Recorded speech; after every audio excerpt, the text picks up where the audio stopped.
Hell no. Hell no. I just look at this. What I found, yo. The power of paper. Just paper. Look at this shit, yo. Entertainment purposes only. But check this shit out. What I found. I'm going to show you two instruments of tyranny. The first is a gun, a symbol of force, violence, and destruction. This is not the best instrument of tyranny. This is the type of thing used by tyrants who are stupid, clumsy, and desperate. When the masses are being controlled by this, they can clearly see they must destroy or escape whoever is pointing this at them. The smart tyrants use the other instrument of tyranny, paper. The paper on which is printed the auto registration you must show, the proof of insurance you must show, the tax form that you must file, the permit or license that you must pay for, the application you must fill out. Whether we realize it or not, we only submit to this because we are being threatened by this. What if we knew they did not have this? Would we do this? I wouldn't. When we do this, we are really reacting to this, tyranny. But just as a gun can be pointed in two directions, paper can be used by all parties. How can you use the power of paper? One way is something called an affidavit. An affidavit seems simple and harmless. It's simply a sworn statement of fact signed by a notary.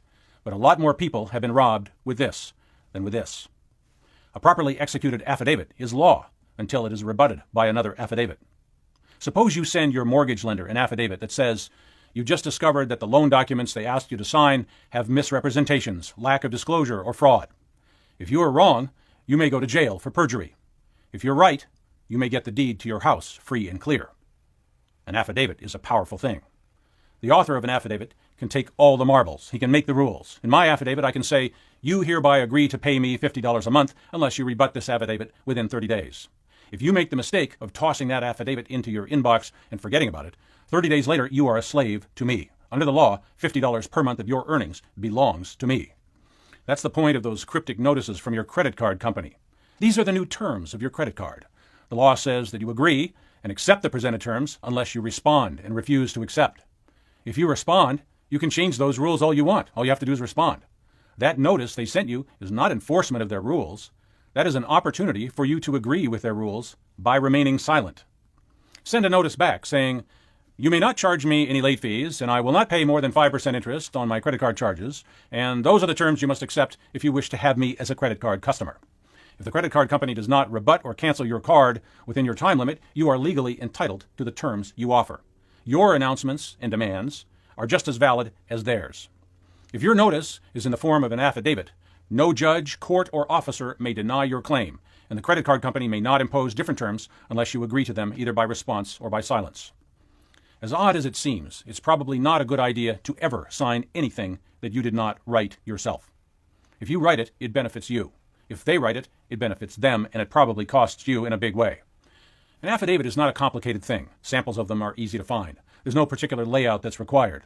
Basically, it's a sworn statement of true and complete fact with a date and a notarized signature. If it affects another party, it must be presented to that party with a reasonable time for response. Large institutions are very good at sending notices, but they are not very good at reading and responding to notices they receive. That is not your problem. Institutional size and bureaucratic incompetence is not an excuse for anything.